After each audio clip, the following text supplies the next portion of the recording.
Okay,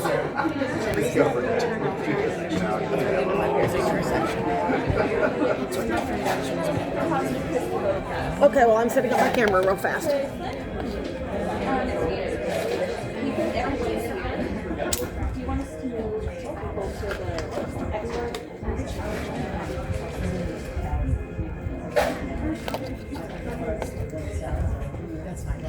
Does a lot of action happen down in the audience? No. Anything? We come in through the sides. Okay. But that's it. Like, they get on stage and stuff. There's no audience involvement. Okay, I was trying to figure out where to set my tilt.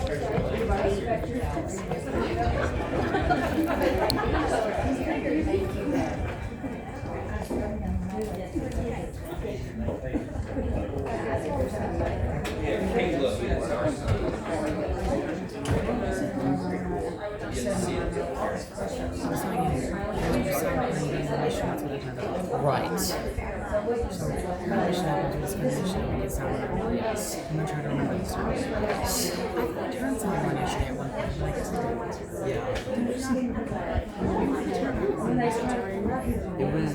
It was a second. maybe I turned it off. The first time I seen version of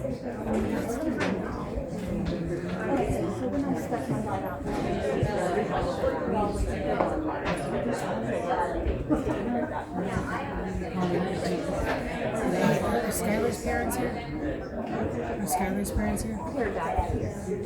Grandma's here? Hayden's grandma's here? Been there, done that.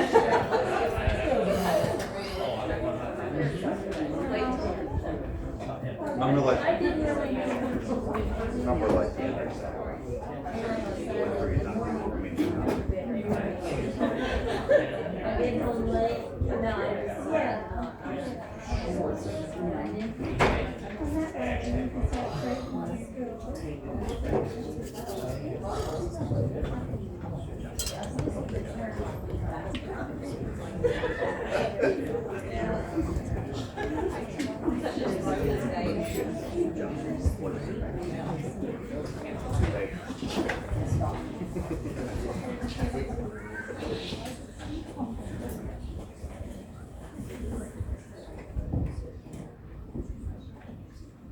Good evening, ladies and gentlemen. I may have your attention for a moment. I need to make an announcement. My name is Logan Carroll.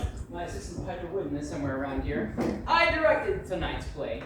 The circumstances surrounding our production are A little unusual. yes, that is a word to put it. Okay.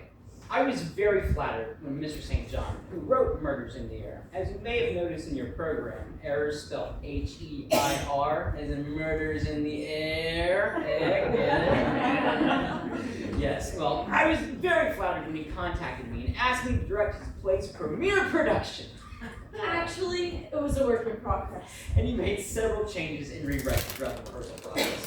While it was very exciting to be part of creating a brand new piece of work, to tell the truth, it put quite the strain on us, the playwright, and the cast. You got that right. Okay. Actors should be unseen and unheard until the curtain opens, which it's already open, but the show starts. The fact is, the cast and I are feeling a little nervous about the show because, well, it's not quite finished yet. No, don't worry. We're still going to go on. The show must go on, as somebody once said. I don't know who said that, but I'd love to get my hands around his neck. Anyway, the show's not quite finished yet. You see, it's a murder mystery, and most of the characters have great motives to kill, well, you'll see who. The thing is, Mr. St. John couldn't quite figure out which character he wanted to be the killer. In fact, he wrote several different endings in which the various suspects were revealed to be the murderer. We performed them all for him, and he still couldn't decide. As it got closer and closer to opening night, the tension in the air, that's A-I-R, grew so thick we cut it with a knife. It got so bad that Mr. St. John had what I'm sure will prove to be a temporary breakdown. The reason he's not here with us tonight is because he's presently under heavy sedation in a very nice room surrounded by soft walls, lots of padding. Some people have all the luck. The cast crew and I are here though, and we are determined to deliver an entertaining show for you, even if it kills us. Oh, that's just a figure of speech, of course. Which brings me to my main point of being up here, to announce that you are going to have to help us. If you'll look at your programs, you'll notice that we've inserted a loose slip of paper, a ballad of sorts. As you watch the first act unfold, you'll discover the motives of each character to murder someone. A person who will indeed be dead by the time the act ends. So during intermission, we need you to check on your ballot which character you think is most likely to be the killer. We'll tally them quickly, and for the second act, the cast will perform the scene in which Mr. St. John wrote that has the character the majority of you voted as the murderer. At least, that's what we hope will happen. We got it very confusing during rehearsals. It's a wonder we ain't killed a playwright. Look, we might as well get started. I saved myself a seat in the sound booth up there to follow along with the script, just in case things get a little shaky, which they won't. But just in case. Are we ready, cast? Ready as we're gonna be. Then let's do it. Places.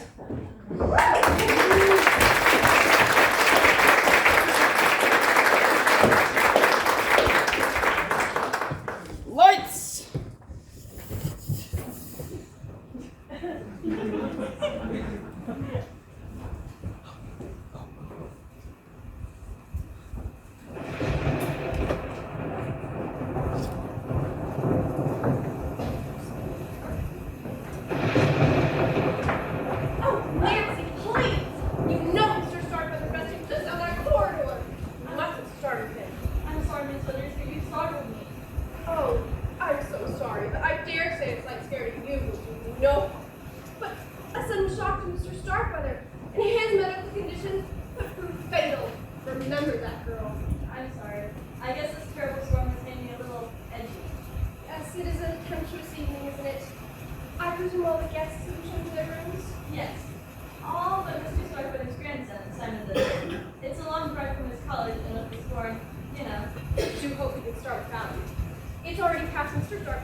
You're dripping water all over the floor. Besides, why did you enter through the front door? I reckon I forgot Mr. Banker. Besides, it's raining out there. I'm aware of that. And now it looks as if it's been raining in here as well. Thanks to you. You're welcome. Go back out the way you came. Maneuver yourself to the back door. You think you can handle that? Well, I don't know. Also, we're going to find out. As the final guest arrives, young Mr. Simon, I will summon you. You can go park his car. Oh, good. While I'm waiting, I'm going to sit by the stove and see if I can go get it. Don't be impertinent. I don't care. I don't know what that means. Just do as I told you. Go to the kitchen and wait till I summon you. Not that way, Rufus. Have you forgotten already that I told you to go through the back door? No, also through that. That man is an idiot. I heard that. Where do you want this one, Minerva? On the coffee table. Careful with it. I think that should be everything. Do you think wrong? Put the cups on the saucer so all we have to do is pour the coffee. Yes, ma'am.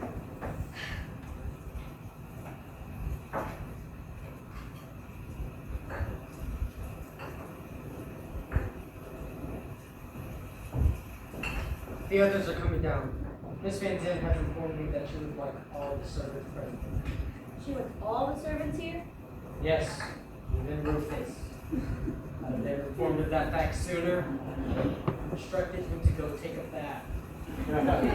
Unless he's been outside parking cars in the rain. Suppose that'll do a little help. If you ask me, no, it's flood with help. Be that it may, I shall summon him and Mrs. Trim.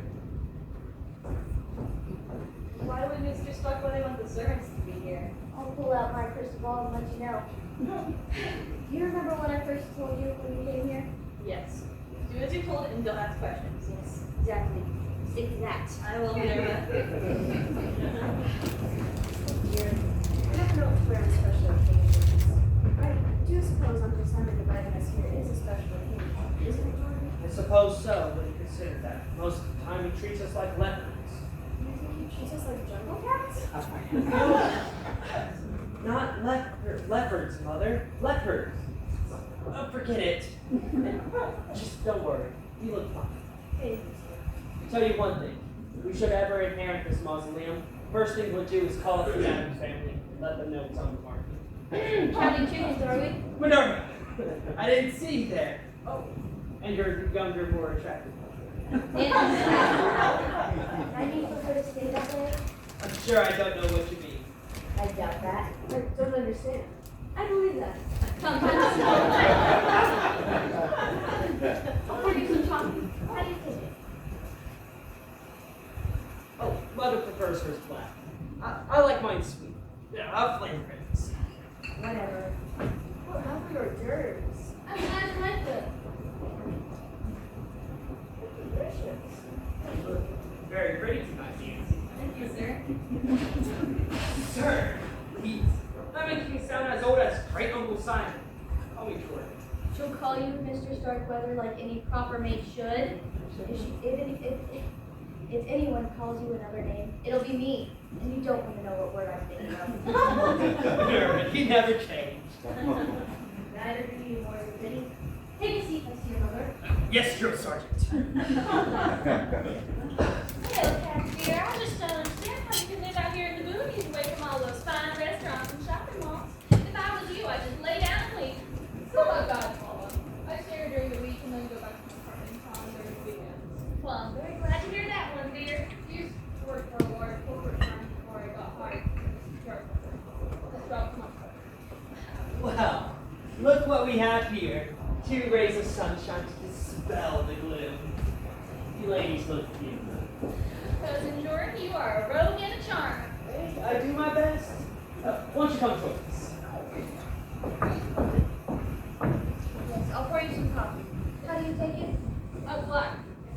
I mowed mine down with lots and lots and lots of sugar. I must admit, I do have quite a sweet tooth. Must be where she gets her corn syrup accent. Well, Cousin Fiona, how have you been? Me? Oh, I'm very well, thank you. Well, that's just peachy. Oh, I swear, it feels like we don't see each other more often. I don't know why, but every time we do meet up, it's for somebody's funeral. Well, aren't all funerals for some body? Morbid, Cousin Jordan. Well, I'm just glad this seems to be the exception. For once, no one's dead. For now, anyways.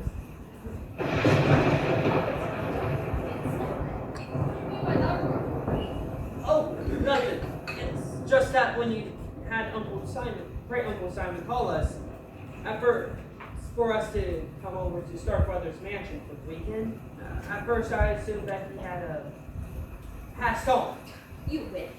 I started packing to do that because It was a natural assumption. I mean, he is up in years and in bad health. Of course, I was relieved to find out that the old man's still with us. Oh, Captain dear, I bet you know why Great Uncle Simon brought us here. Come on, tell. I believe it's to discuss his new will. That's been down. Really? Will you please stop drooling on the hors d'oeuvres? Why, you misjudged me, Minerva. I was surprised, that's all. Right. Well, if we're gonna talk about the will, shouldn't Cousin Simon be here? When I called him last week, he said that he was going to be late. Well, he's going to be here. Apparently he's going to be late. If he's trying to call, he's going to get here at the wrong one. Well, that's a shame. He should be here. After all, he is Great Uncle Simon's only grandchild. You'll probably get everything. Excuse me a minute. Sorry for interrupting, guys. You're doing great. You really are. Folks, I suggested to Mr. St. John that these family relationships might be a bit confusing. Agreed and was going to write a scene that explained everything. He was writing it when he, snapped like a rubber band. So, I'll just explain it to you. I think the family tree might be on your tables as well. It works like this. Simon Starkweather, the old billionaire whom you'll meet shortly, married late in life, introduced a single heir, Simon Jr. Simon Jr. in turn married and produced Simon III, a college student who's late for the captain. The original Mrs. Starkweather, Simon II and his wife, are now deceased. Simon's eldest brother, Paul, had a daughter named Bella, who married Lucian Thompson, an Atlanta businessman. And they had Paula. Paul, his wife, and Bella and Lucian are now also deceased. Simon's youngest brother, John, married and produced Ezra, who married Fiona. And they had Jordan. This is Jordan. But you know that already. John, his wife, and Ezra are now also deceased. I realize that's a lot of dead people, but if we had put them in the play too, it would have looked like a marching band wandering into the living room. It was already hard enough moving everybody about the stage as it was. Yeah. At any rate, that would make old Simon youngest uncle by marriage, and Paula and Jordan's great uncle, which in turn would make Simon III, Paula, and Jordan cousins. Second or third cousins, I guess. I don't really know how that works. Nobody asked, but I hope that clears things up. Sorry for interruption. Carry on. I don't have the foggiest notion where we are. I don't even know who I am anymore. Sorry. Let's resume from Devon's and Brooklyn's entrance. Michael. Yes? Gosh, What was mine? you probably get everything. Who will? Your cousin, Simon. I don't have a cousin. Oh! Okay.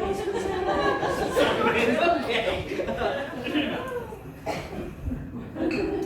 Yeah, you'll probably get everything. I'm very pleased with the investigation students. I'll be sure to recommend you to my old clients. Just doing my job, Miss Van Zandt. Good evening, everyone. I know we haven't met yet, but I've got a pretty good idea of well as you are. Mrs. Starkweather and her son Jordan, is that correct? Yes, that's right, mister. Davis, call me Mike. From what Miss Van Zandt just told, you must be some sort of investigator. You got it, pal, for private time. Oh, I see. Who is this nice young man? Oh, he's a detective. A detective? Do you know Jessica Fletcher? No, she's way out of my league.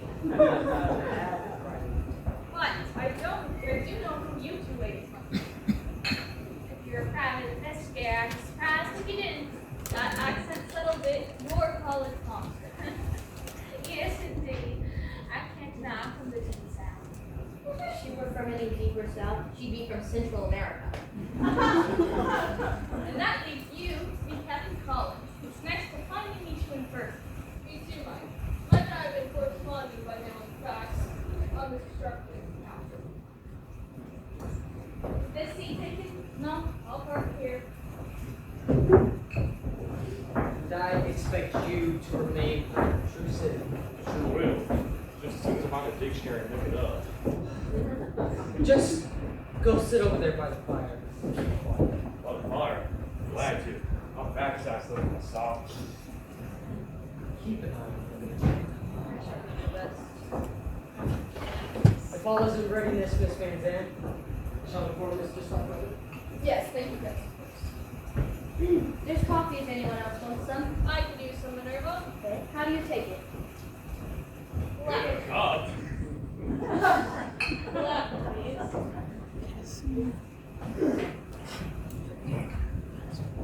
Well, Van Zandt, I called at Randall Town Hall this year. Talking about his bill, correct? That's correct. Frankly, I did not think it was a good idea. Mr. Starkweather's health is precarious at best, and he doesn't need the excitement. I advised him to communicate by mail, but he insisted on summoning me to Starkweather Mansion. I only hope he doesn't live to regret this.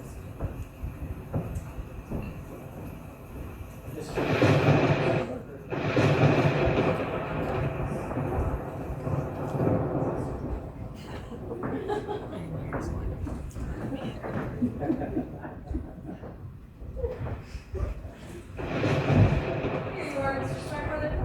Sit down, Miss Withers. The thing. I was once surrounded by presidents and kings. Could my world really have been reduced to this? A handful of people who I have to call relatives and hired help. Where's my grandson's son? Can't wait for him. There's not enough time anymore. Good evening, Graham Simon. You look well. Are you blind, boy? Just a habitual life. I was only making pleasantries, Uncle. Save your breath. You've always been a smooth talker, Jordan. That doesn't cut any ice with me. Nothing but a greedy opportunist. I should know as I was once. Then I guess it runs the family. You have a point. Fiona, you look the same as always. I do. Thank you, Uncle. That wasn't a compliment. Great, Uncle Simon. You're awful. Well, at my age and with my kind of money, I can afford to say what I'm thinking, and I do. Just how is my little Georgia Peach? Oh, little old me. Well, I'm just peachy, Uncle. I may barf. Mr. Starkweather, would you like any coffee? Oh, no, he doesn't have any. The caffeine causes blood pressure to rise. It could keep him up. No coffee. Well, apparently I won't be having any Minerva. You heard my keeper. Yes, sir. Everyone aspires to live to a ripe old age. And for what? To be kept alive by machines and medicines? Be deprived of so much of life's little pleasures. Such as a cup of coffee. Mr. Starkweather, you must excite yourself. You see, I'm not even allowed to have emotions. Well said, Rufus. Age is indeed a bummer. That's just my vocabulary extensively not come up with such an apt description. Yes. Glad you like it. Well, the doctors say I won't have to be a prisoner of this old body much longer. There's just one thing I hate to leave behind, and that's my money. Well, you know what they say, Uncle. You can't take it with you. That's exactly what they say. Which is why I had Lois here write up my will a couple years ago. I'm sure you being my heirs would like to know how I provided for you. Well, I, for one, am just a teensy bit curious. A teensy bit? Here we are, Mr. Starkweather. Where did you see what you've done? Maybe I just call an ambulance. Yeah, the phones are dead. No, he's fine. He just needs pure oxygen for a little bit. This is the will Mr. Starkweather was referring to. As you know, Mr. Starkweather has been a phenomenally successful businessman for many years. I'll say, he's been on the cover of Forbes magazine at least a dozen times. I never read it. He has the distinction of being one of the world's first billionaires. 20 years ago, I begged your Azza to ask my uncle for advice on business investments, but he was too proud. That's right. Father had his pride. Lots of it, but very little money. If I may continue, Mr. Starkweather's fortune is now in the neighborhood of $50 billion. I don't know that. I'd ask for a raise. I won't go into the details of the will, but it essentially bequeaths $1 million each to his household staff. They are Mr. Bensonhurst, his butler, Miss Trent, his housekeeper, Miss Minerva, his cook, Miss Withers, his nurse, Nancy Pollard, his maid, and Rufus Jones, his nanny. Get the raise. The will goes on to state that the rest of the money be divided equally among his surviving relatives. They are Simon III, his grandson, Fiona Starkweather and her son Jordan, who share 1/3, and his great niece Paula Thompson. I knew you'd do us right, Uncle. Great Uncle Simon, I know you were awfully upset when Mama went off and married a Southern boy, but I bet there'd be one thing you two agree on. Blood is thicker than water. I bet Miss Withers would know it is. Now that I've informed you of the contents of the will, I have another announcement to make. As of tomorrow, this will becomes invalid. What? What does invalid mean? It means no good. I got a brother that's invalid. What Mrs. Van Zant means is that we're not going to get the money, you fool. Oh, that's when we find that big screen TV I was thinking about after all. Calm down, everyone. Great Uncle Simon, why did you decide to disinherit us? Found a better use for my money. That's why. Doesn't look so disappointed. I didn't cut you out entirely. Everyone in the old bill will still receive $50,000. 50,000 out of 50 billion? Yes. My lawyer advised me to give you each a little something, so you'd be less likely to oppose the new will. New will. Yes. That's why I had Kathy visit the Starkweather mansion. If I need to do in a nice legal way. Mr. Davis will observe the signing as a disinterested party, and Lois will file it at the courthouse come Monday. Wait, Mr. Davis said that he's a detective. What did you hire him for? Mr. Starkweather hired me to conduct an investigation on the quiet. For the last 6 months, I've flown to a dozen or more foreign countries, interviewing some of the world's most brilliant scientists, some well-known and others who prefer to keep their experiments hush-hush. I've succeeded in finding one in Belgium. Let's call him Dr. X, who's agreed to help Mr. Starkweather do what he desires, which is to clone himself. What? You can't say! Those blood and skin samples cannot be prepared. The ones that you said were going to specialists. They were sent specialists, albeit specialists in DNA. I thought you were trying to find a cure. I was trying to find a cure. Not a cure for my various illnesses and ailments. A cure for dying. And I found it. Cloning? Precisely. Through modern technology, I will live forever!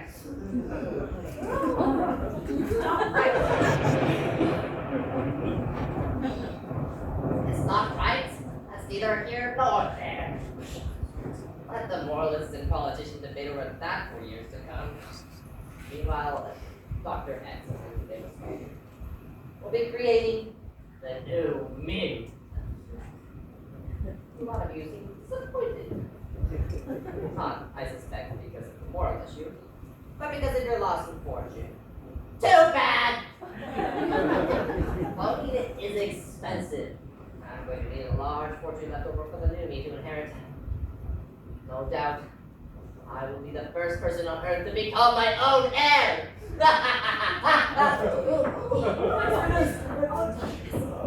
Mr. Starkweather has had enough excitement tonight. I'm gonna go take his blood. Why not do it in here? Oh, well, Mr. Starkweather's arms are much too frail for me to get a good reading. This is an outsized cut, made to go around a patient's thigh. I can get a better reading there. Now, if you'll excuse me, I must put him to bed.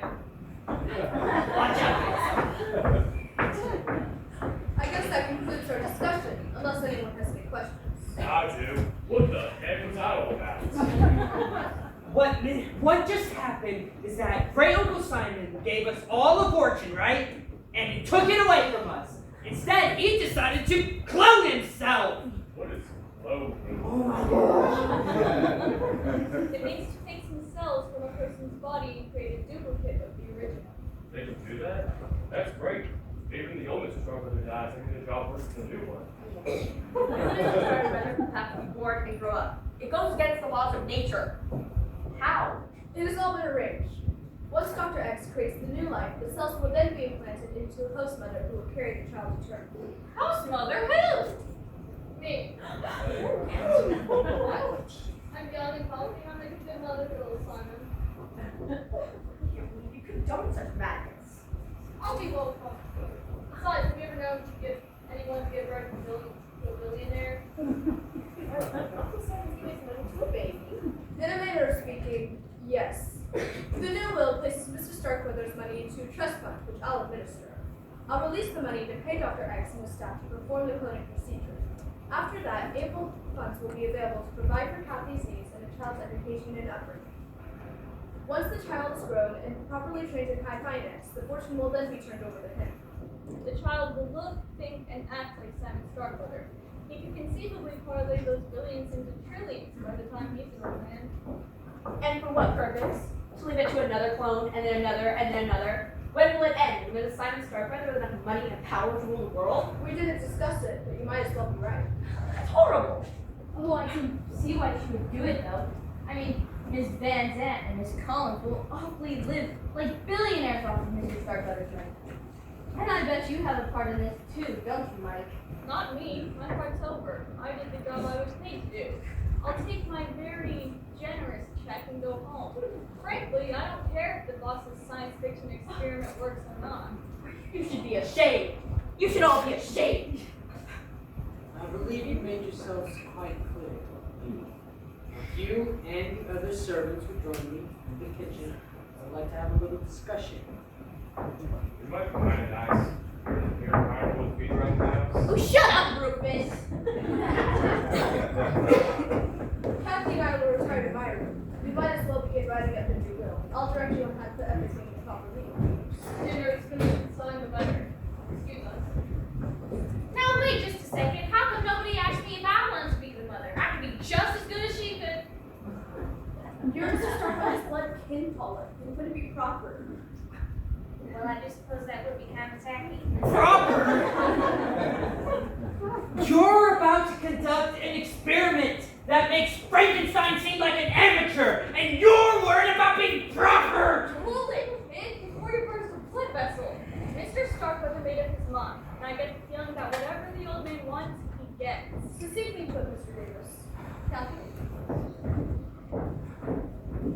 Well, I'd better go upstairs and pack my belongings. After I witness the signing of the new will tomorrow, I won't have any reason to stick around. Good night, everyone. But we were robbed! We were. Yes, Mother! Great Uncle Simon gave us all a fortune, tabled it in front of our noses, and he snatched it away from us. That was mean. Mean! The man is a monster! Did you not see the evil glint in his eye? He loved pulling the rug right out of under our feet! Well, I guess at least he's leaving us 50,000. To him, that's like tossing a dime to a beggar.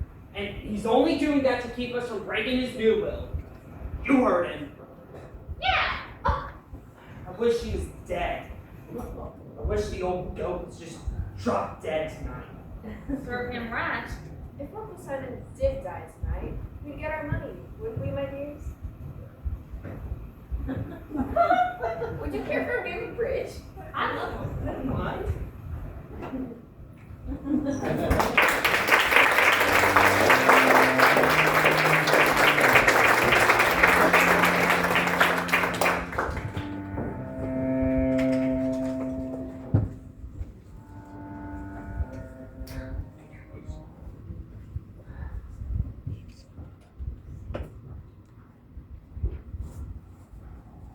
A penny for your house? Well, at least that's all I can afford. What's your story with it? Oh, it's Jordan, remember? I thought everyone had gone to bed. Oh, I was gonna go up, but I had nerves for a midnight snack. I'll Oh, never mind. What are you doing? Mrs. Trent sent me to make sure the fire screen is properly closed so no sparks pop out into the road.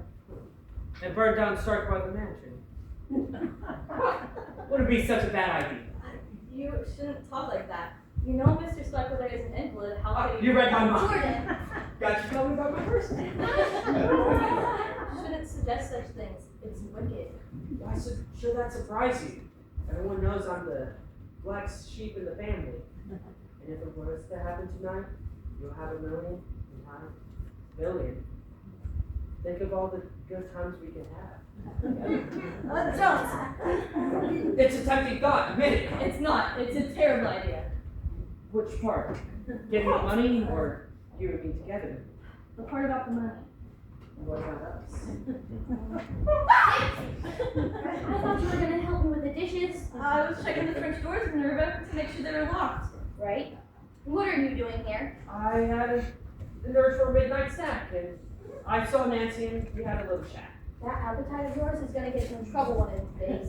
Minerva, what are you doing with that night? I'm mincing onions. At midnight? Yes. I can't stand to have people see me cry. Weird. Now come on, I'll get you a snack. Yes, Minerva. Anything you say, Minerva. Nancy, finish locking up the doors and come help me. Yes, ma'am. Jordan!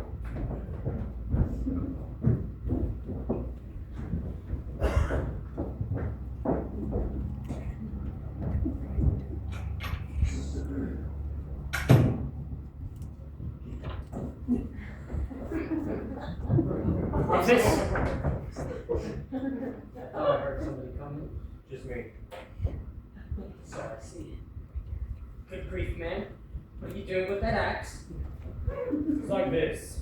I was shopping wood outside for the fire before it started raining, but forgot to put the axe back in the storage shed. When it came here, I left it. I figured I would bring it inside before it roasts.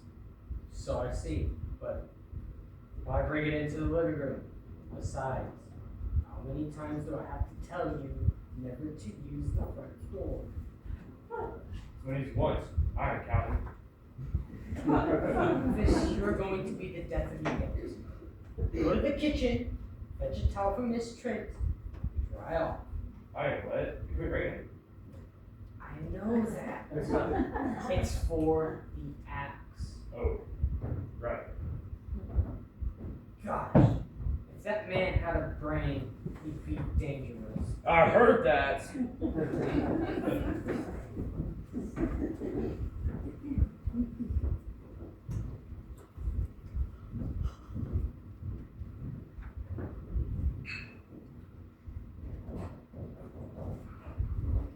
A penny for your thought?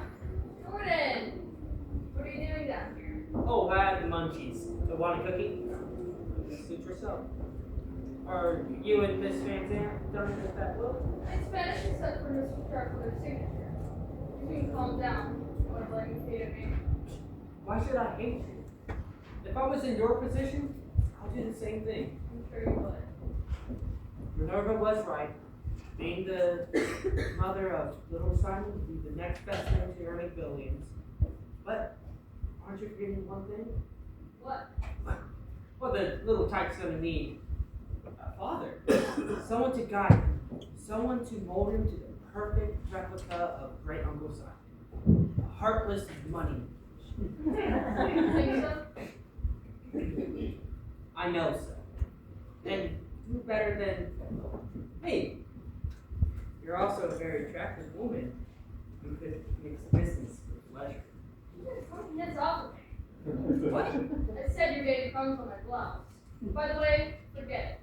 If I were to decide that little Simon needs a father, I'll be a suitable husband then. It won't be a money-hungry slimeball like you would. Kill you, you witch! House.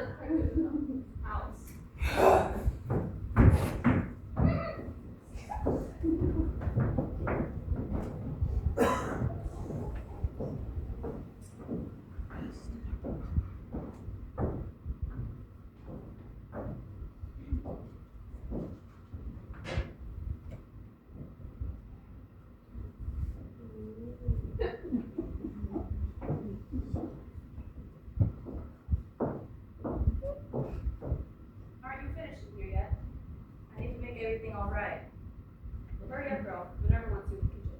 Yes, ma'am. No problem.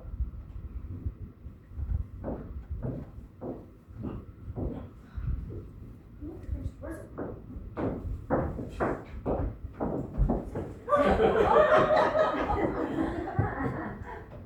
Miss Thompson? Goodness gracious, great balls of fire! Mrs. Drake, you gave me a bat! So that should be great for you to shoot me. What on earth are you doing with a gun in the house? Oh, I take this with me everywhere. Don't worry, I know how to handle a gun. But I was upstairs and I couldn't sleep, so I came down to the kitchen to get some oil to clean it. Now you fight a mean and looking drug with Crisco. You always carry guns with you? Oh yeah, no, I take it with me everywhere I go. Daddy taught me to be a crack shot at 10. Girl can't be too careful. No doubt you have many things to be careful about at Starkville Mansion. You never have anybody come back here. It's miles from your town. You've never had a burglar or a prowler? No. Well, I just reckon that you would. I mean, with Great Uncle Simon's room being on the ground floor and all, someone could just mosey on in through those French doors, waltz right in here and go to his room and do God knows what. Like shooting. Yeah, well, as funny as the idea is, it could happen. I mean, in his condition, he wouldn't be able to fight back. You could stick nurse with us on her. Suppose that should frighten away any intruders. You're awful. But I wouldn't want to tangle with that woman either. Speaking of, where does she sleep? In the room beyond Mr. Starkweather. So we can hear what you read for it now. Alright, let's see if I got this right. Last time my mama brought me here, I was about yay high. But when I was here, that room was a library. And the room beyond that one was a parlor. Am I correct? That's correct. And Mr. Starkweather became too ill to go up and down the stairs. Yet the library converted to a bedroom for him, and he lived in the parlor. And they're the only ones asleep downstairs? Yes, the service quarters is in the attic. We have our own staircase. Excuse me, folks. Sorry for interrupting. Now, I suggested to Mr. St. John that this little bit of dialogue was awkward, but he felt you need to get an idea of the layout of the house. He said, what do you want me to do? Put a blueprint of Starkweather Mansion in the program? I thought it was kind of rude. I mean, there's already a family tree, right? Anyway, he insisted that I leave it in, so I did. But it's a bad piece of writing, and I felt that you should know that I tried to correct it. Sorry for the interruption. Carry on. I want you to know that if you do that again, you're gonna have to come up here and play this track yourself. Sorry. That's cool. I wish I had your nerve. Where were you? So you're curious about the way of the house? Oh yeah, just curious as all. Yeah, well, you know what they say. Curiosity killed the cat. Oh, you're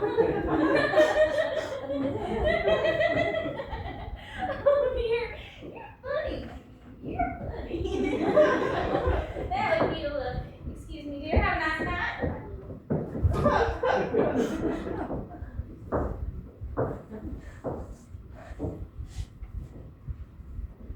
Wouldn't it be ironic?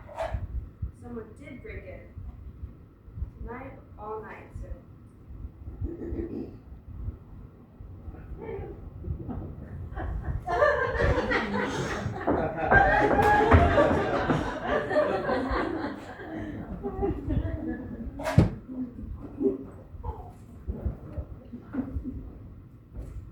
Miss Starkweather. You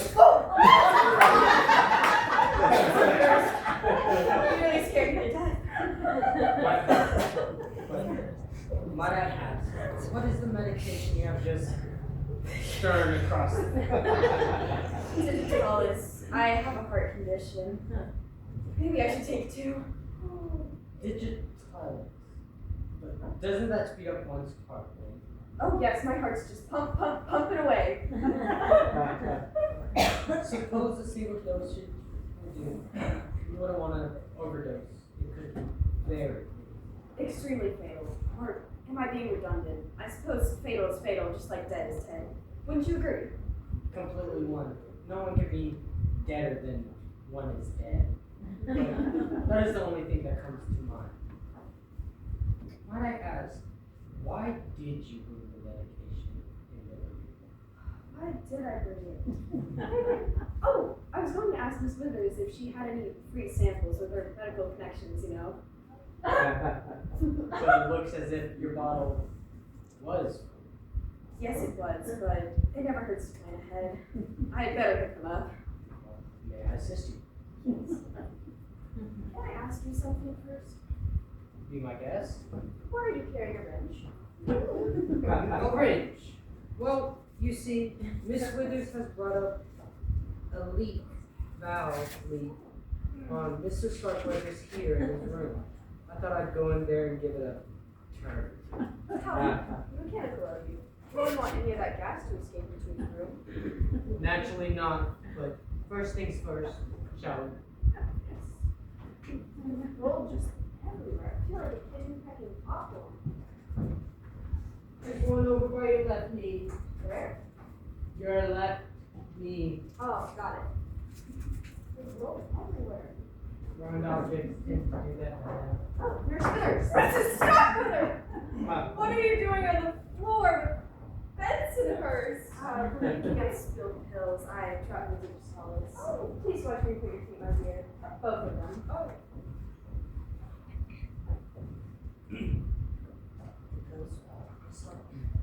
Oh, I was going to ask you, do you have any manufacturer samples of digitalis you don't need? I have a condition and I like to keep a supply handy. Yes, well, I can tell. I apologize, but I don't have any spare drugs. Your great uncle requires every last spare drug that he has to keep him going. Oh, I'd better pick mine up then. Would you help us? I suppose, yes. Is this a private game or can anybody play? Mr. Davis, we're picking up spilled pills. Is that it? I thought you were having a tiny little marble tournament. I'll pass. Let me give you these, Mrs. Starkweather. Thank you. Here's mine as well. Thank you from the bottom of my heart.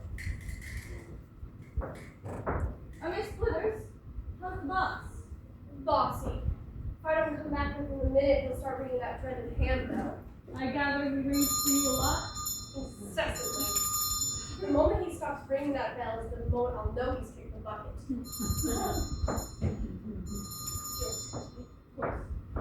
Spoken like a true member of the medical profession. Bensonhurst, what's with the wrench? Got some kind of problem I can give you a hand with? No, sir. I think I can handle it. Besides, there are other things I would like to attend to. Alright. I shall excuse myself. Well, You're up kind of late, Mrs. Starkweather. I couldn't sleep. What about you, Mr. Davis? Oh, I'm a real night owl. Besides, I was hoping young son Starkweather would arrive. I haven't met him yet. Son's a nice boy. I do worry about him with the storm and all. Might have pulled off the road to let it pass. Looks like it's starting to cloud over again. We could be in for another deluge. Oh, I hope not. I believe I'll go to my rooms. Good night. Good night again, Mrs. Starkweather. I'm coming, Mr. Starkweather. Oh, you're still here. Yep. Just keeping an eye on things. Yes, well, my patience. I'm coming, Mr. Starkweather. Just wait a minute. You're up to Mr. Davis? Yes, and we're not the only one. There seems to be more traffic passing through Starkweather Mansion at midnight than goes down the interstate at rush hour. I see what you mean. I've been hearing footsteps past my bedroom all evening. I can't say I'm surprised.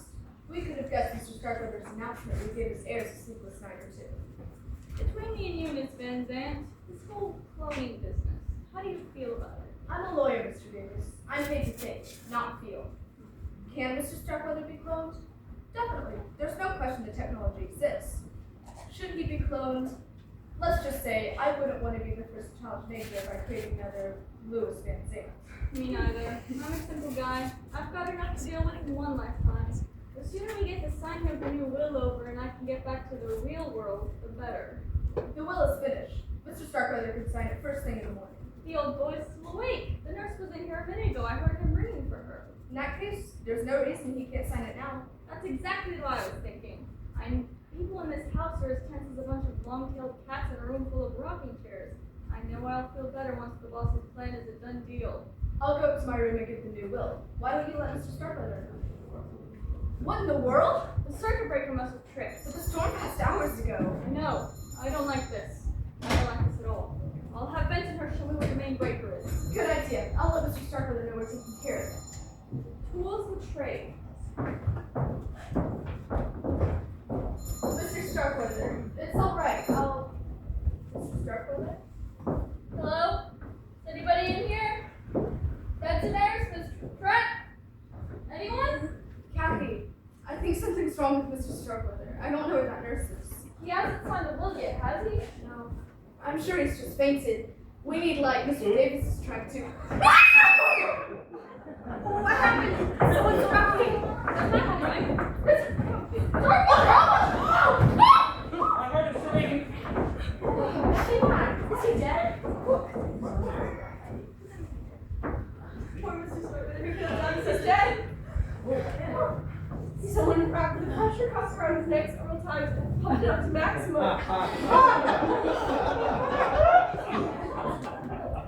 300 millimeters of mercury. Mr. Starkweather's been strangled to death. Mr. Starkweather, who could have done such a thing? Oh, give me a break! I'd say you and nearly everyone else in this room where I am there on the top 10 list.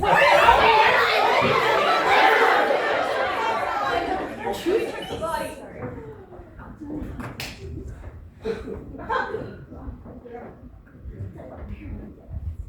Those drops on his rose. Is that blood? Miss Withers, what can you tell us? Well, I went to get him his pitcher of water, and I made sure he was breathing all right.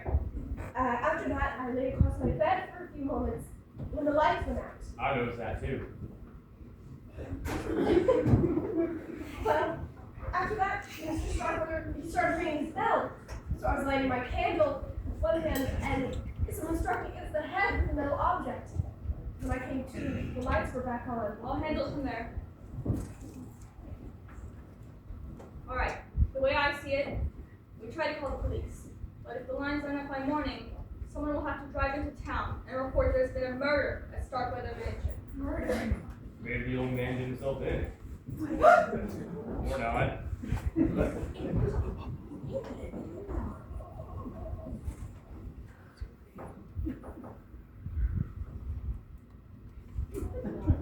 What's that noise? Stop it. Who made it? Oh boy, surprise for you.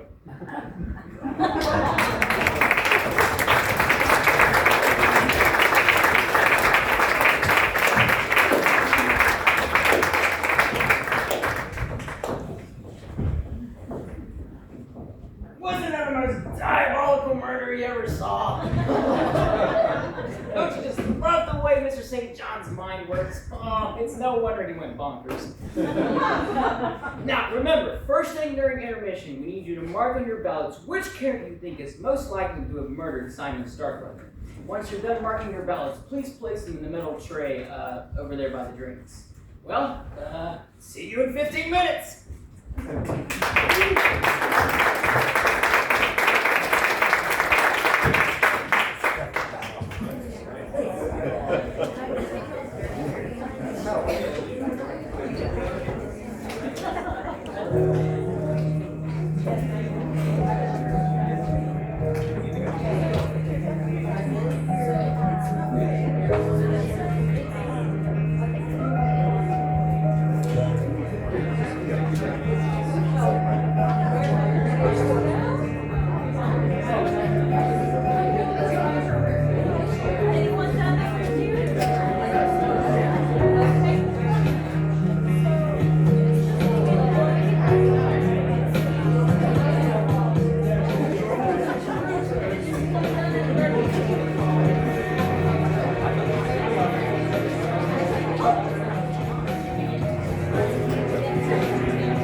I'm gonna hold it against you. I don't care who the murderer is up there, I just care who didn't bring the dessert.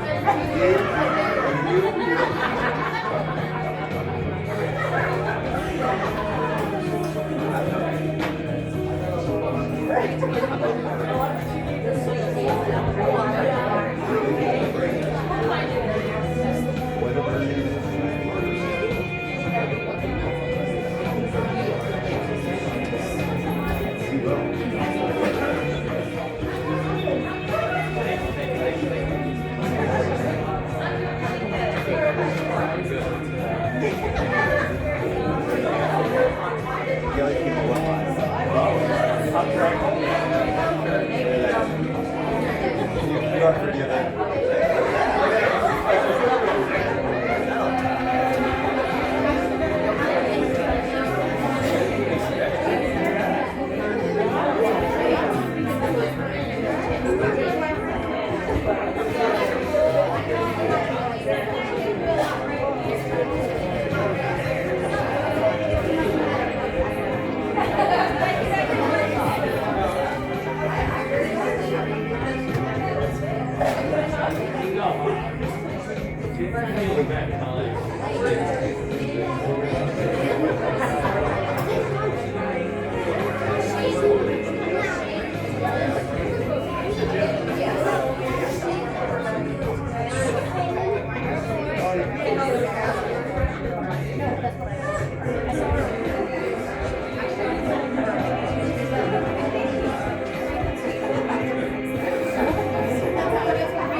Was that right?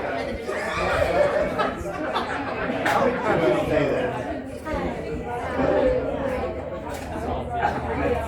Oh, sorry. I was actually trying to give you the benefit of the doubt. I don't know why.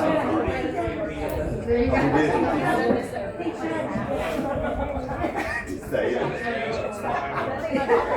Oh, that's funny. That is funny. Was it number 1, 2, 3, 4, and 5? Let's wrap this up, okay? You know what the next 4 points are.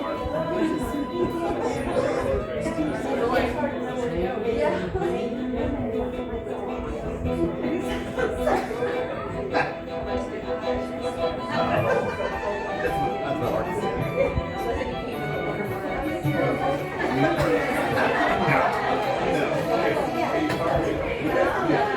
No.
got something else in mind. What's the big press.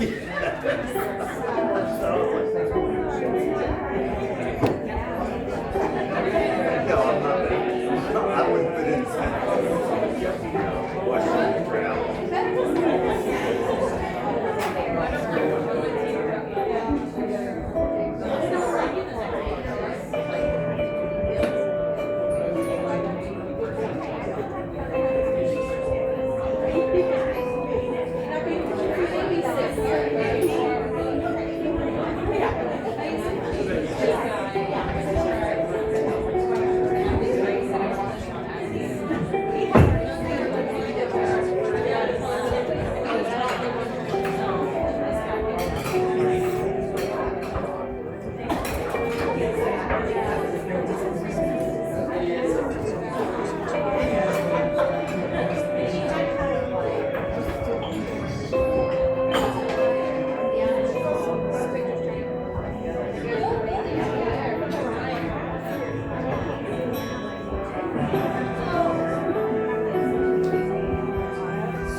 Wait, turn the light back up. Sorry, I was back there making sure the cast knows what to do after we figure out who the killer is of this performance based on the count of ballots. There are certain things that Mr. St. John intended to include in the second act once he figured out which character should be the murderer. Lines or actions that act as clues to the culprit's identity. I wanted you to know so you can continue to play armchair detective and try to guess the identity of the culprit. Well, I guess that's everything. And enjoy the conclusion of Murders in the Air.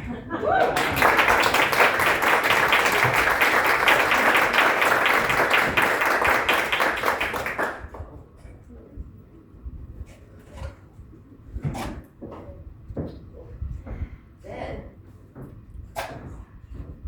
I think grandfather's dead. Well, he is cousin Simon, deadest person I've ever seen. Maybe you should say that. Vincent and I were discussing the theories of dead earlier. Mother, please. He was murdered too. There's no doubt about it. You saw the body. Maybe if I got there sooner, How do we know you didn't get here sooner? What? Well, for all we know, you could arrive hours ago.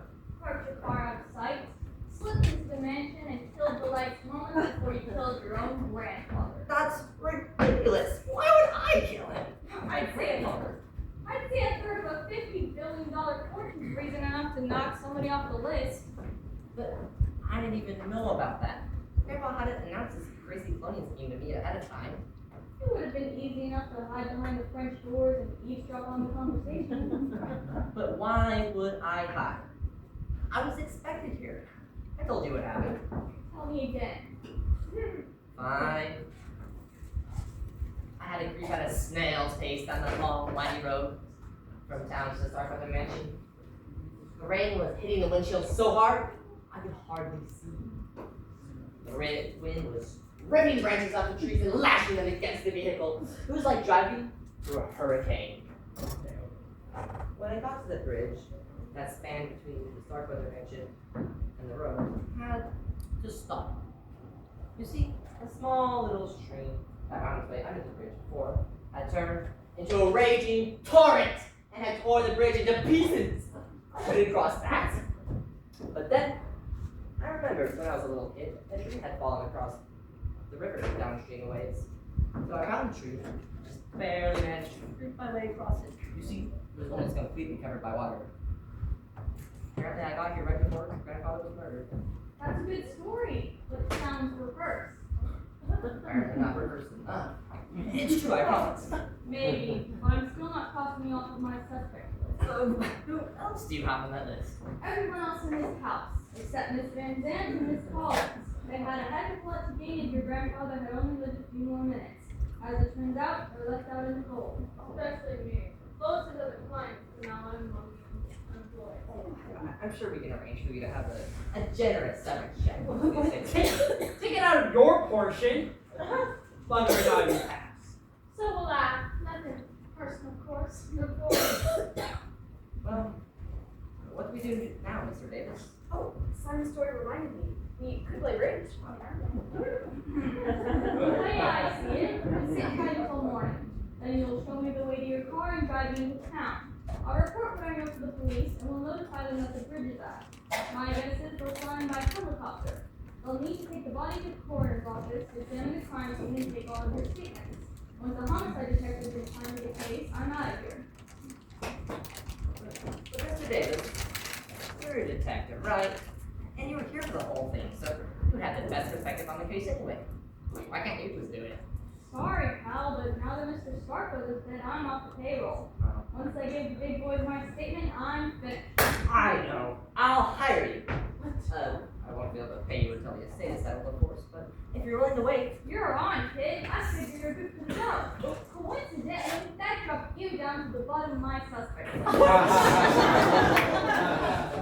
What have you done, Mr. Davis? First, I want to know where everyone was at the time of the murder. Establish everyone's alibis. Correct. I also need to know anything you or any of the members of the staff might have seen or heard in the last few hours that might lead us to discover our killer. Clues. You got it. Motives, alibis, and clues. That's what a detective has to work with. The motives in this case are obvious. The other elements aren't yet, but hopefully they will be by the time I'm finished. Sounds like a good plan to me. Who do we start with? Since you're paying the freight, call me Mike. Miss Thompson, do you mind me first? Me? Well, I'm awfully tired, but if I have to. You don't have to, Paula. Actually, none of us do. What do you mean, dear? I mean, Mr. Davis here isn't a police officer, so we don't have to answer any of his questions. Well, you're right, Jordan. But why wouldn't you cooperate? Unless, of course, you have something hot. Now, are you accusing me of murdering Great Uncle Simon? Simon has a point. Do you want me to tell the police that everyone cooperated except you? Fine. Answer your dumb questions. But first, Mother needs to go upstairs. She needs her rest, and she's up in years. Thank you, Jordan. I'm not a spring chicken anymore, but I'm not Miss Methuselah either. Don't excite yourself, Mother. Are you okay? Do you need your dish towels? No, but if I did, there's probably still one or two pills lying around. I had an accident with my pill bottle. Come on. Call us when you need us. I assume you'll want to question everyone in private. You can wait with me in my room if you like. I want to read over the old will again since it will remain the official. Sure. Excuse us. I think I'll stay here. Since I wasn't here when the murder happened, it'd be nice to get a fresh perspective on everyone's opinion of what happened last night. You're the boss. I'm particularly interested in what happened between the time the new will was announced and the time the body was discovered. Yeah. Oh, how long was that? Several hours. Well, Miss Thompson, do you have anything of interest you happen to notice in that time frame that might help us? Well, I was pretty upset about Great Uncle Simon's announcement. You noticed, but well, I could understand maybe you want to clone someone interesting like George Clooney, Brad Pitt, Tom Cruise, but Great Uncle Simon? Now? Oh, well, no offense, cousin Simon. It's just, well, your grandfather wasn't exactly a nice man, is all. But yeah, no. After the announcement, I went back up to my room and I stayed there for most of the night. But after a while, I went down to the kitchen to run some errands, and I stopped outside the door and I heard Minerva, that maid Nancy, talking. What's the matter with you, girl? You haven't heard a word I've said since the other room. I'm sorry, Minerva. I'm just so confused. Confused about what? Is that no good scamp Jordan been getting in your head? Jordan? I mean, makes you start with it? What makes you think that? Well, when I walked in on you two in the living room, you two were close. Real lovey-dovey like. What was he saying to you?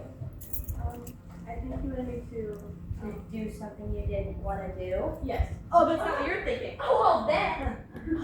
Man.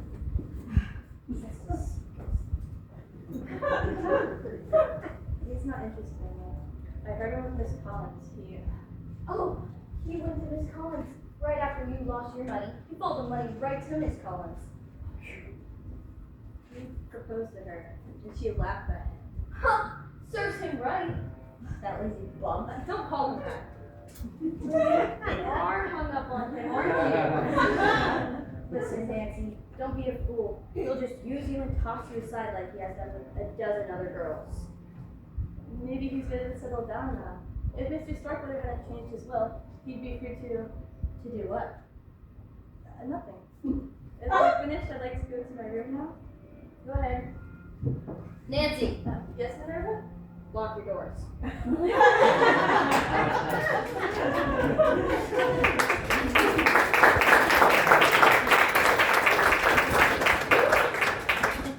Hello there.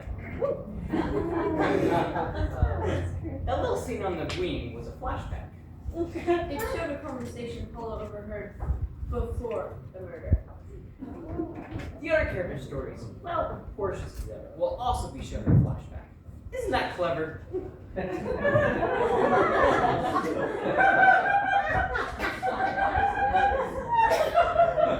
just wanted to make sure you got that. Alright, that's all.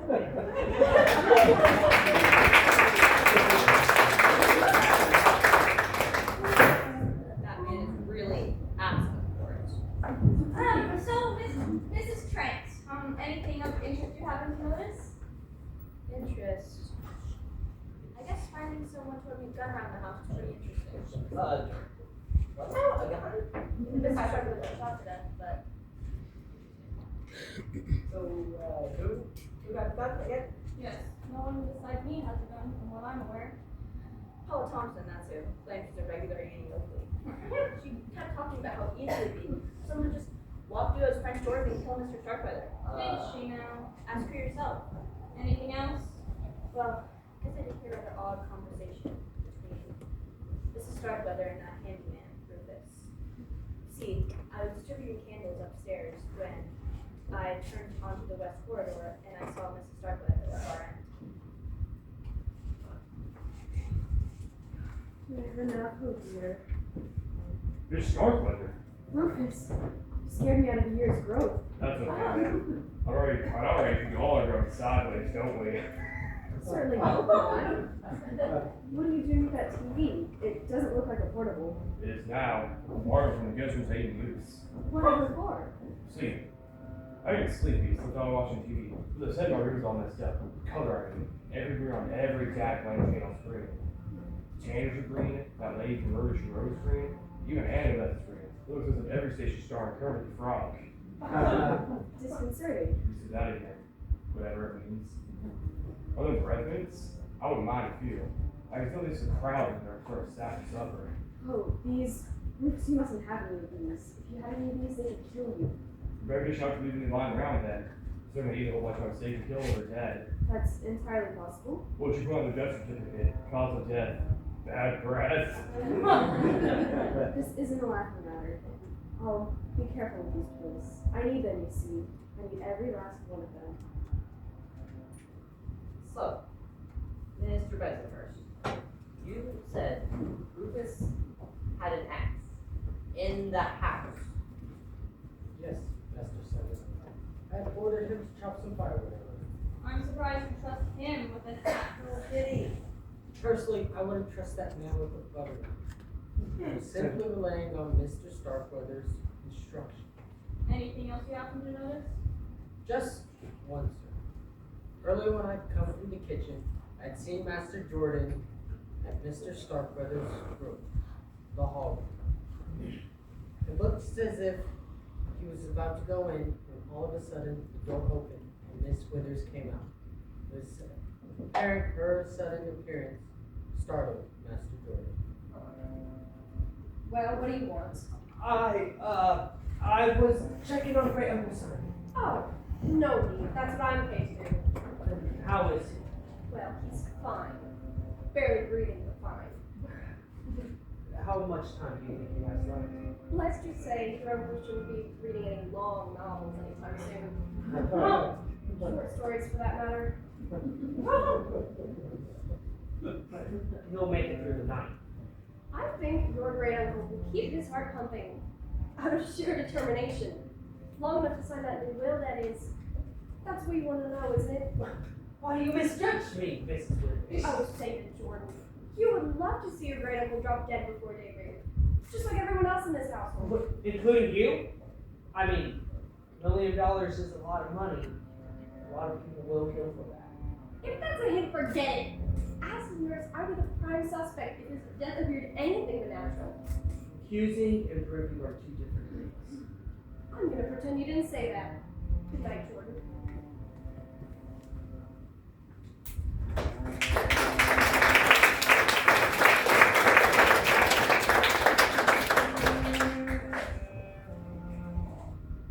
It's true.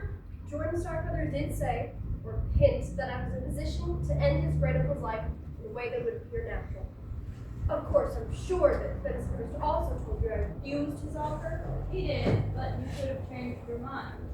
And then strangled him with a blood pressure cuff? That would have been foolish. Not what we call natural causes. I agree. The manner by which he was murdered makes no sense at all, whoever did it. Yeah. It's almost as if the murderer was trying to flaunt the deed in our faces. How would they do that? It's a good question. Tell me, Miss Withers, if you were to pick a likely suspect to be our murderer, who would it be? Yeah. Off the record, that Thompson girl. Oh, she's too goody-goody for my taste. Oh, those southern girls can turn on the charm when they want. But when you get down to it, Scarlett O'Hara was pretty ruthless. We were told she had a gun in the house. See what I mean? I dare say that her and Jordan both were desperate to get their hands on Mr. Starkweather's billions. I overheard them talking in the corridor right after Miss Van Zandt released the new will. I don't think they saw me. Well, what do we do now? There's nothing we can do. It's out of our hands. Don't be such a wimp, Cousin Jordan. That money rightfully belongs to us. There has to be a way to get it. I know! Maybe we can have him plead insane. You see, I already thought about that, but it wouldn't work. Okay. So if cloning was just some never done before theory, then it might have. However, it's not a theory. It's been done before. So therefore, Great Uncle Simon's plan to be the first man to ever clone himself is bizarre, but it's not insane. We lose that case. Probably lose the money on the lawyers.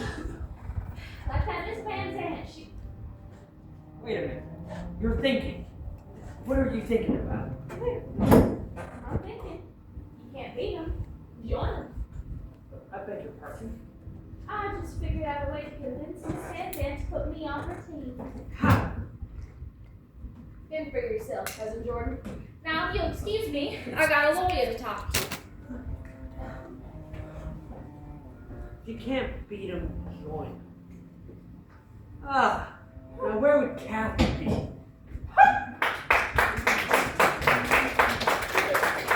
didn't suggest we get married, but it wasn't what you call a romantic proposal. It's more like a business proposition. Doesn't make any sense. You are going to have access to billions. What did Jordan have to offer you? Itself, I guess. In my opinion, that fortune would be worth 2 cents. So you did turn him down? Jordan's attractive in a smarmy sort of way, but any woman that marries him is a fool. Believe me, Mike, I'm no fool. I knew that from the moment we started working together. Well, yes, you were smart enough to volunteer to hold Grandpa's clone. Listen, son. Once your grandfather made up his mind about cloning, there was no stopping him. He was going to find a surrogate mother somewhere, and it might as well have been me. I suppose you're right. I just think the whole thing is kind of creepy. You're a lot nicer than the other heirs were. For example, Paula for one. She still had her hopes on getting Mr. Starkweather's fortune. How do you know? I was in Lois's room with her, talking about the will. And whenever Paula knocked on the door, she asked to speak with Lois outside of the corridor. She didn't close the door completely, so I couldn't help it over here. We're very busy, Miss Thompson. Preparing that new will? Yes. Miss Van Zandt, you're the lawyer. You tell me. This cloning business, doesn't it sound mighty illegal? You could lose your license to practice if you... The procedure will be performed in Belgium. As we told you, our laws don't apply there. Oh, what about ethics? Having lawyers been responsible for unethical acts and not illegal ones? What's your point? My point is, I want in on the deal. You can pay me from that baby's trust fund, you the baby's nanny or whatever. I don't care what you call the position. But if you don't, I suppose I just have no choice but to report you to the Bar Association. That is what you call it, isn't it? It is. Let me give you a little free legal advice, Miss Thompson. In the first place, if you make any accusations against me before the cloning procedure has taken place, I'll sue you for the $50,000 you're due to receive it, everything else you own, and I'll get it. In the second place, once the child is on the way, I plan to close down my office and devote all my time to Kathy and little Simon's care. At that point, it shouldn't bother me in the least if I should be disbarred. You don't have to be a lawyer to lose your estate. Anyone can do it. Oh, so you see, young woman, your threats are meaningless. In fact, as an officer of the court, I should report your feeble attempt at extortion to the police. Me, I didn't say it! Take your silly southern self out of my sight and I might be willing to forget it. Alright, I'll go, you Lawyer, you! Excuse me. Yes, Miss Johnson. I found what's left of last year's Christmas candles. I thought it might be a good idea to pass them out in case of a power outage. That's very thoughtful, Miss Trent. Thank you. Kathy's in my room. I'll take one for her also. Miss Thompson? Alright. Now, if you excuse me, I gotta go to my room. There's something I need to get. What's the matter with her? Let's just say Miss Thompson played her ace and I trumped it, in a manner of speaking. I'll take this to Kathy. Okay? So, Mr. Rufus. If I remember correctly, when Kathy Collins found Mr. Starkweather's body and screamed, you came running in the front door. What had you been doing outside? Was that sad? I guess I was. I remember now. I went to one of the guest rooms to borrow a TV because... We heard why, Rufus. I did? Lose yourself fast around here. Yes, all the actors on your set were great. Looks as if the Martian was later or something. But I hooked from the new set. The picture wasn't right. Everybody was supposed to be a woolly worm. I went outside to try and turn the antenna around. On the roof? Well, we were sure trying to put in the basin, would it? I went outside to the store shed when I heard the gal holler bloody murder. Heard her anyways, even if it wasn't bloody. Did you hear or see anything outside? Saw an owl and heard a couple wolf growls. I meant people. I saw young Mr. Solomon on the patio. Don't know what he was doing out there. Simon? I wasn't out there. Oh. What? Who was it again? You mean Jordan Starkweather? I mean Jordan. That place is good. Earlier tonight, Rufus, did you hear anyone talking about the new will? Who did it? Dole, Minerva, and Bensonhurst talked about. They were going on and on about education for Mr. Starkweather folks. What did they say? They didn't care, that's what. They were hard for Mr. Starkweather those years. They deserved their millions. Me? I would have been fine for 3,000. I'll be able to give myself a new TV. Now I might even take it too. Of Bensonhurst and Minerva? Oh yeah. More never thought about the matter she got. That woman had a temper. She's not ready to storm into Starkweather's room. Give him a piece of her mind. You mustn't go in there, Minerva. Who's gonna stop me? I shall, if necessary. Yeah, you and whose army? I completely agree with you, but confrontation is not key. Then what is? Mr. Starkweather hasn't made his mind up yet. We have to warn him. Well, I should live so long. No, Minerva. He shall live so long. So, Mr. Starkweather, what were you doing outside about the time of the murder? Just getting a breath of fresh air. Anything wrong with that? Not if you remained outside. What do you mean? When I made a cursory examination of the crime scene, I noticed Miss Withers left the window raised a couple of inches to let in some fresh air. Anyone could have climbed. Now are you saying I killed my great uncle? I'm not accusing anybody yet. Besides, Cousin Jordan, from what we've heard, conning people into doing your will is more of your style. Who told you that? I'll ask the question if you don't mind. I repeat, what were you doing outside? I had a disagreement with Miss Kathy. I blew up and I went outside for a breath of fresh air. Unless you already heard that. I question, you answer. Let me ask you this. If you didn't kill Mr. Starkweather, who do you think did? Now, I'm not saying she did it, but have you talked to that little maid, Nancy? Nancy? Why her? The girl is crazy for me. I mean, not to brag, but I flirt with a lot of ladies. And I did nothing to lead her on. I was walking around the house, and I heard Nancy and Mrs. Withers talking. They were talking indeed. Can I do something for you, Miss Withers? Oh, Mr. Starkweather needed some water to put by his bedside.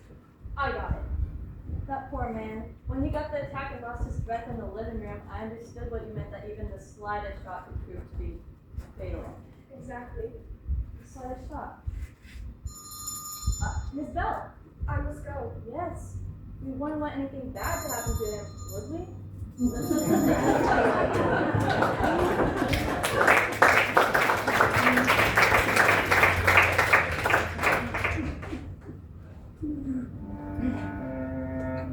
I was shocked to hear that Mr. Starkweather had included me in his will. I didn't even think he noticed me. You must have received 2 surprises tonight. To learn you inherit $1 million and immediately discover it was being taken away. Well, 3 surprises actually. Now you're wealthy again. Oh, Mr. Starkweather, I was thrilled to even have $50,000. With that money, I could go to college like you and get a good education. Now you can do anything you want. What do you want to do? I don't know. I haven't been thinking much about myself lately. Who have you been thinking of, Nancy? Jordan Starkweather, perhaps? I'm fond of him, as we've heard. Who told you that? Cousin Jordan himself, for one. And he even implied that you might be willing to kill for him. He what? How could he say such a thing? I'm sorry, Nancy. I didn't mean to hurt you. But now that you know what he's really like, you'll realize that Cousin Jordan won't stop. He's willing to trample anyone who gets in his way. I guess I knew that. Minerva tried to warn me. I even heard him with Miss Collins. He proposed to her, and she turned him down. And then later laughed about it when she told her friend Miss Van Zandt. I was taking fresh towels to the guest room later when I heard them talking. You think Jordan is cold-hearted, but Miss Collins is just as bad as he is. Can you believe it? Those social pieces might work with innocent young things like that maid Nancy. We soon learned that I'm no pusher. I wish I'd been there to see it. It's time to run his match. I could tell Nancy about some of the maids who worked here before her. His Playboy days will be over soon enough. What do you mean? Up until now, Mr. Starkweather has given Jordan, as well as young Simon Fiona Impala, a generous allowance. After he passes on, the $50,000 bequest will be the last they get for Starkweather fortune. They'll have to learn what it's like to work for a living. I mean, Simon will do fine. He's almost out of college. But the others? They'll go through that money in no time. And then what kind of jobs could they get? Can you imagine Paula working at the desk at a car rental agency? Jordan driving the cars at the lot for the customers. What will Fiona do? Sell Avon? And Fiona, can I get you anything? A glass of water, perhaps? No. Mr. Davis, I want you to know that Jordan couldn't have done what was done to Uncle Simon. He was with me in my room. You know that can't be true, Mrs. Starkweather. Your son told us himself that he was outside. And I saw you in here earlier with Benson Harrison and Miss Withers. Oh, maybe it was last night he sat with me. Maybe it was. You know, this is why Jessica Fletcher never believed the suspects on murder she wrote. It's so easy to get confused. Focus on tonight, Mrs. Starkweather. Did you see anything suspicious? Well, I saw that thing around Uncle Simon's neck and thought that suspicious. You meant before that, and Fiona. Oh. I don't know if this is the sort of thing that you mean, but it was after we'd been told about the new will. I was passing by that secretary store when I heard her and the housekeeper inside. They were speaking quite loudly, so I couldn't help but overhear. What are you doing in my room, Frank? I was passing out blankets and making sure there was extra blankets in the dresser. Suppose you're ready to finish yourself, Miss Collins. What do you mean? I didn't know that. I did tell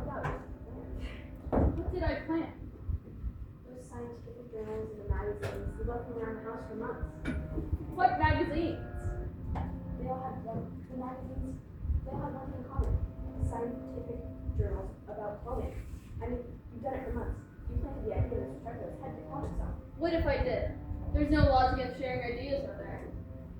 I'm sure your lawyer friend would say no, since you're in it together, but I think what you're planning to do is hideous. To be perfectly frank, I don't care about what you think. Get out. Giving orders already, are we? Ollie, remember one thing, young woman. You are not completed yet, and you won't be until Mr. Chuckles name is put on the line, assuming that even happens. Kathy had told me about Miss Trent's accusations, that she engineered the cloning business, possibly with my help. Apparently, Mrs. Starkweather reported their conversation accurately, which is something of a surprise. But is it true that you and Kathy gave grandfather the idea to kill himself? I don't think that's relevant to the case here at hand, Simon.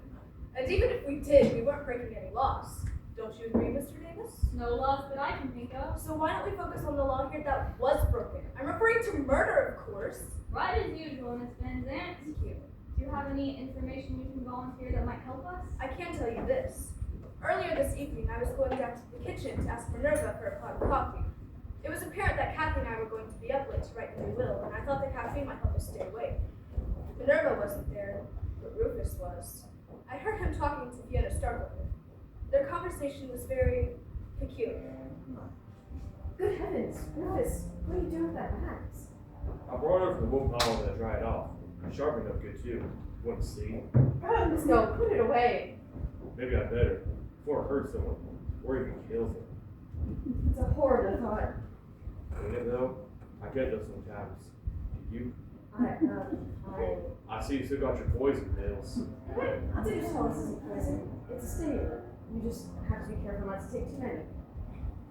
You had a lot more in the bottle than I saw you earlier. Oops. Hope you haven't gone and overdosed. I think I can figure out how to do that mouth-to-mouth stuff.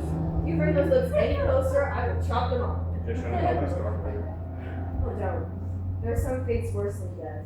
I spilled them earlier in the living room and wasn't able to find them all. Hope Minerva don't find none. She fixes Mr. Starkweather's meals and she's mighty mad at him right now. What are you suggesting? Oh, nothing. Was there something you needed in the kitchen? I was going to ask Minerva if she had any of those hors d'oeuvres left over. I can look. Never mind. I seem to have lost my appetite. Mr. Starkweather's meals. Why would you want to know about that? Who did he dine with? Did he eat the same food as everyone else? Well, Mr. Starkweather had a very strict diet. Low sodium, low carbs, all of it. So, I had to prepare his meals separately. Why do you want to know about his food? Do you think there's something wrong with my cooking? Oh, no. You're a great cook, Minerva. The leg of lamb you served tonight was fantastic. Well, I've always been told I've had great legs. So, what's the problem? That's enough. You told me everything I need to know about that. I'll ask you this. If you had to pick the likely suspect to be our murderer, who would it be? I don't know, but all I do have to tell you is when I was in the pantry, that's when the lights turned off. And then I was getting breakfast ready. That's when I grabbed my candle and lit it so I could go find others.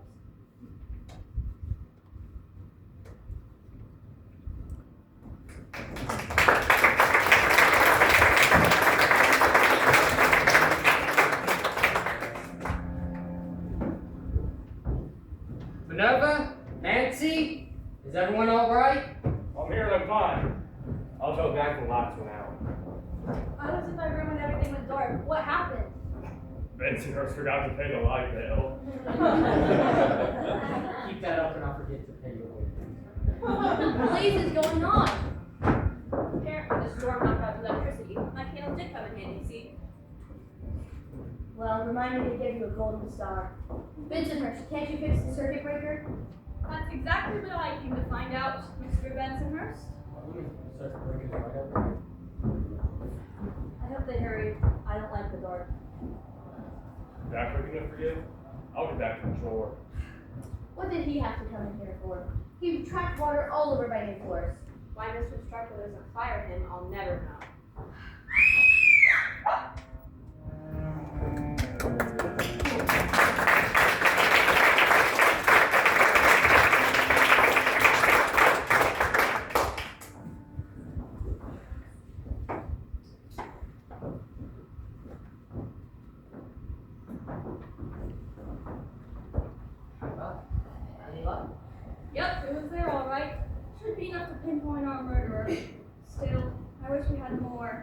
could take weeks to get the results.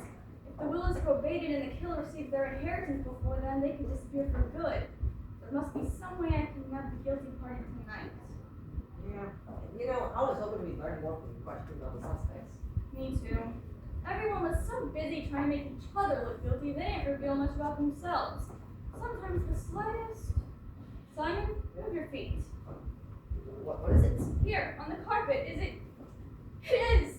What they were doing was so insignificant at the time, I barely even noticed. Simon, I know who murdered your grandfather. Who did it? I'll tell everyone as soon as I gather the evidence. Quickly, tell Bensonhurst. I need to see everyone in here now. Yes, sir, right away. Minerva sent me to see if you'd like to talk about it. Never mind that now. Run upstairs and tell everyone to get down here this instant. Yes, sir. I don't think the police chief will mind if I use the sandwich bag to gather evidence. I don't think he'll mind at all. Come on in, everybody. Please take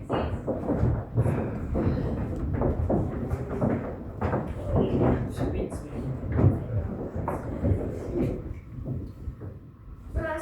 I say, Mr. Davis, it's quite late, or quite early, depending on your perspective, I suppose, but if no one's gonna ask it, I will. Why did you call us here? It has been a long night, hasn't it? I'm sure you're all very tired. I know I am. But I thought you'd rest easier knowing who killed Simon Starkweather. You figured out who killed Great Uncle Simon? I believe I have, as I'm going to show everybody in the next few minutes. I'm amazed, Mike. How'd you do it? Well, first I had to answer the question that bothered me from the beginning. It would have been so easy to make it appear that Simon Starkweather died of natural causes, a suggestion Jordan Starkweather made to Miss Withers.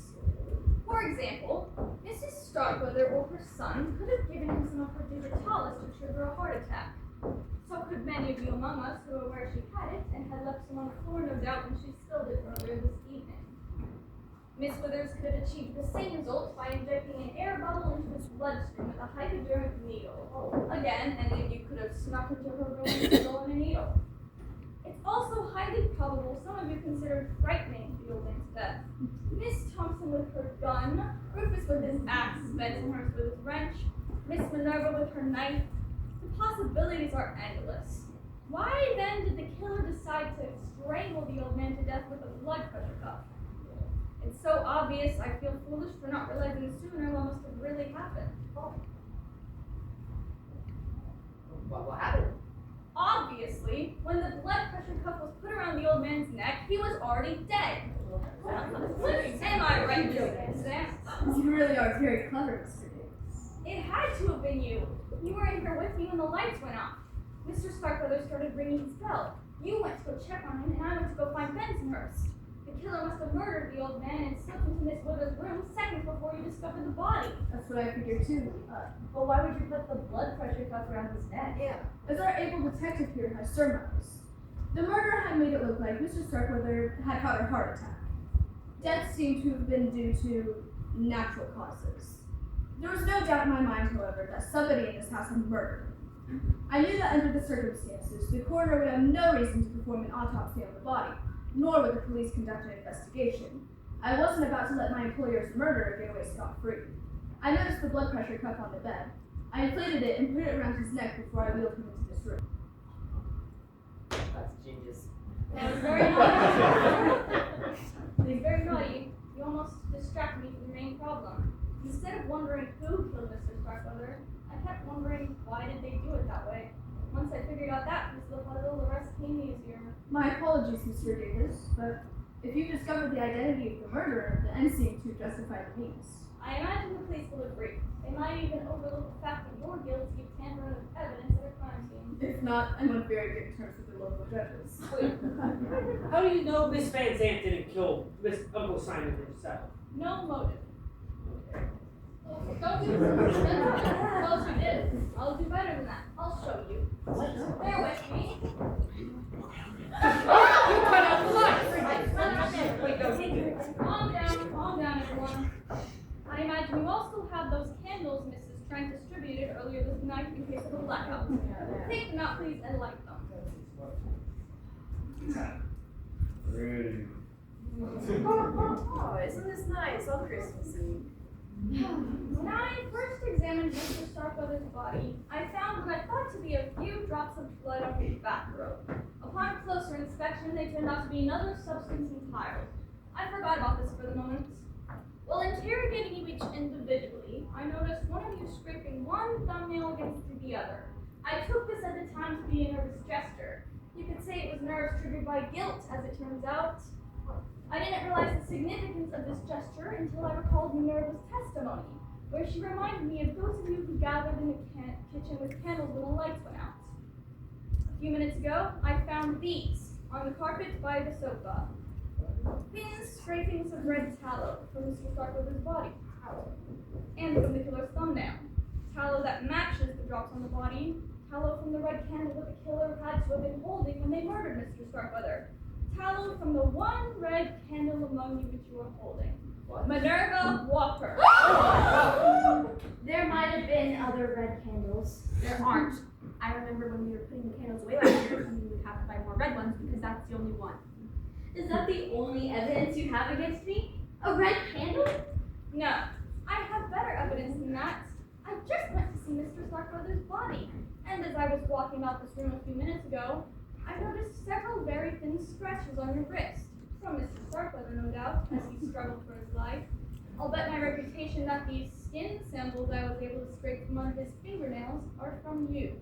It'll be easy enough to prove. I've met quite a few experts on DNA testing in the last 6 months. Of whom, students?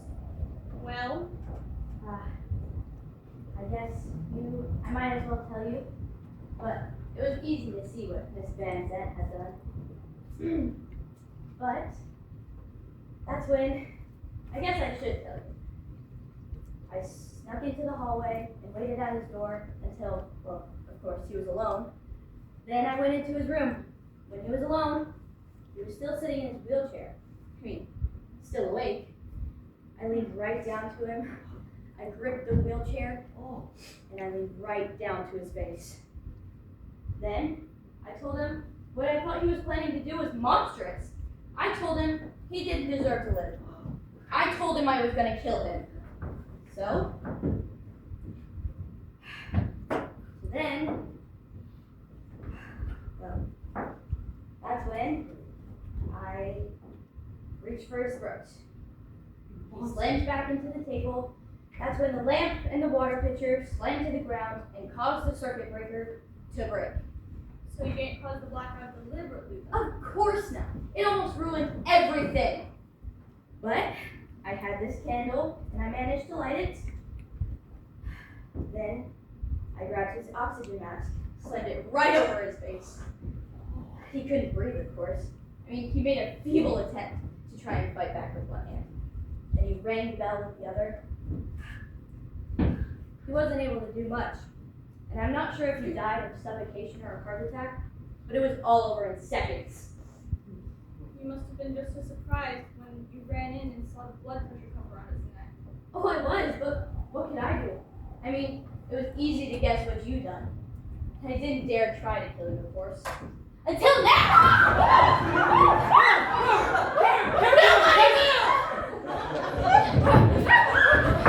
But everyone here, we can talk about this one. Please, don't do anything you'll regret. That advice is a little too late! Get over here! Get over here! Where do we go? The bridge is washed out. Well, I know where Simon's tree trunk was. So, Simon! For keys!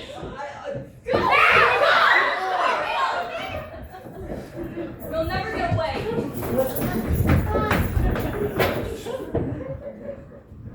I think I might, because I know where the truck stuff is, and you guys, it'll take hours for you to walk over to the police station. All the phone lines are down. What about me? You ruined my perfect murder.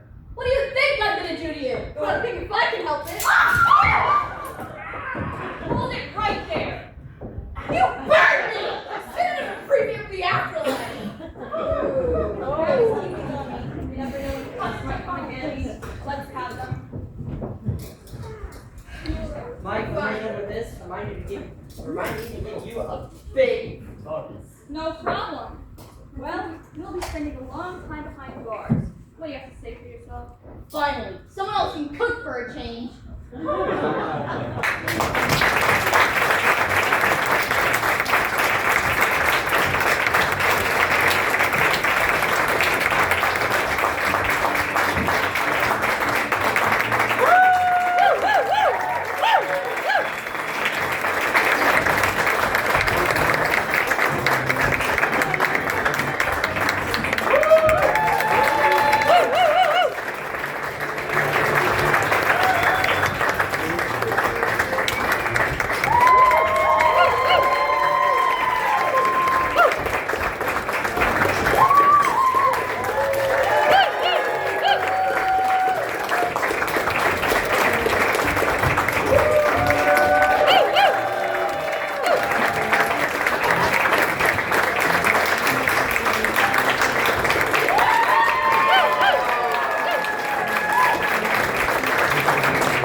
Sorry about this, folks. I'd better see what it's about.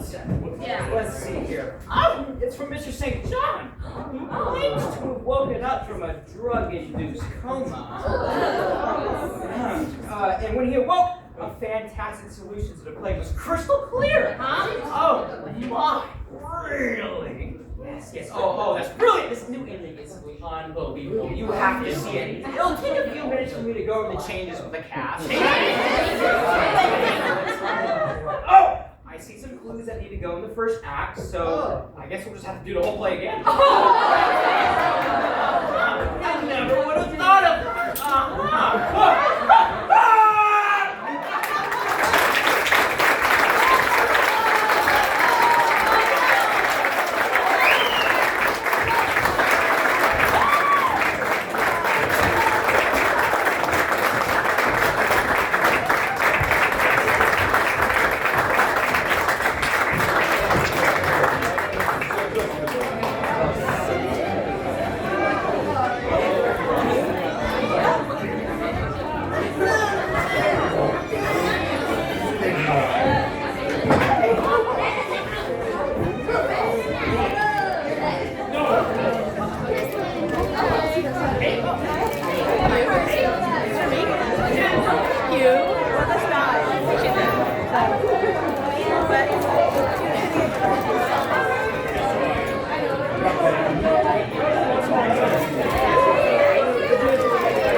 He's Oh, already really? done it. Oh, they wouldn't let you? Yeah, they wouldn't let me. Oh, okay. I should have gone last night. So, I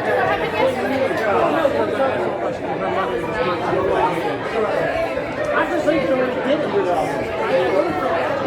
And then mom, it's 30 for first, right? That's what they do. So,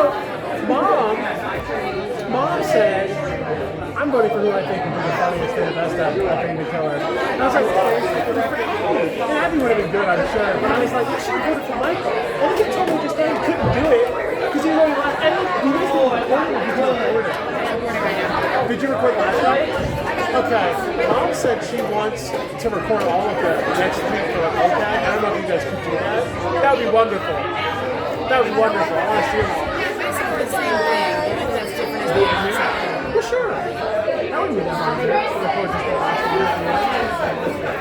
It was a really good production. Are you a part of it at all? Look at the really good job. I gotta go. I'm gonna cry.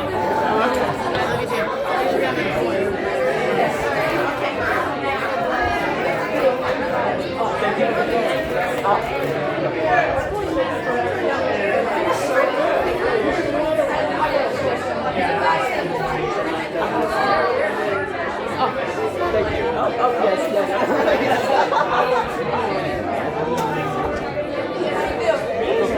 So good. She was really. She's great. She's great.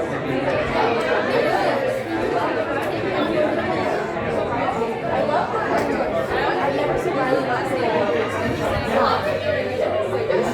Nice picture. Yes, she did.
I still have things for you from Korea.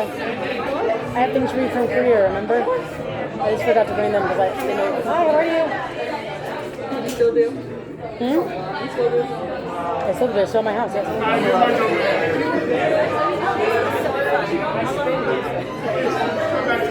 I got some ramen noodles that like are gym ramen noodles, whatever, and he was in the mouth and everything. I was like, okay, I'll take some of these. And so I got a couple of like little cards and stuff that people were handing out, probably to do their social media stuff, but whatever. Yes. But it's from there. What? Oh. Can you do right now? Are those the little guys? Like little, yeah, they're so cute. Okay. I feel like I shouldn't open it. I feel like I should keep it in there. Hey, Annalise changed. We could tell her to change back. Annalise got out of her costume.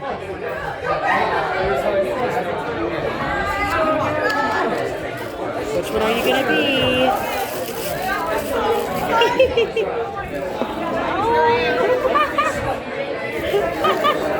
Did your grandma get you some too? No.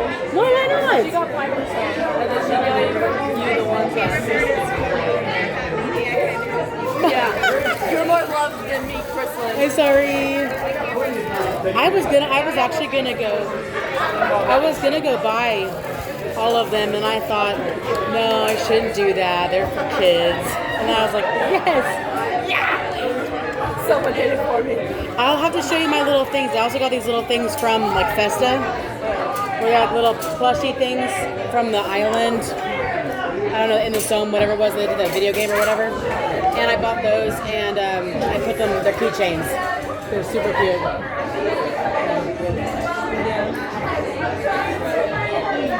Okay, well, I'll let you know. I guess whenever we start doing solo, we can do it. I'll give them to you.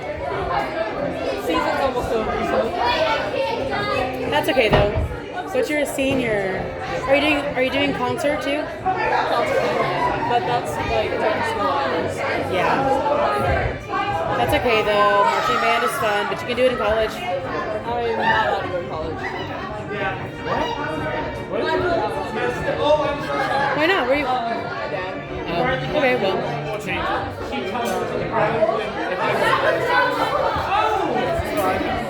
Yeah. All right. Well, I'm glad you were here. Your hair is very cute. It is different. It's blonde, isn't it? Is it more blonde than before? Well, I dyed it this summer. Okay. So it's pretty grown up. It's pretty. All right. See you later. Bye. Mwah, love you. Oh. Did you tell Annalise to change back? She is like.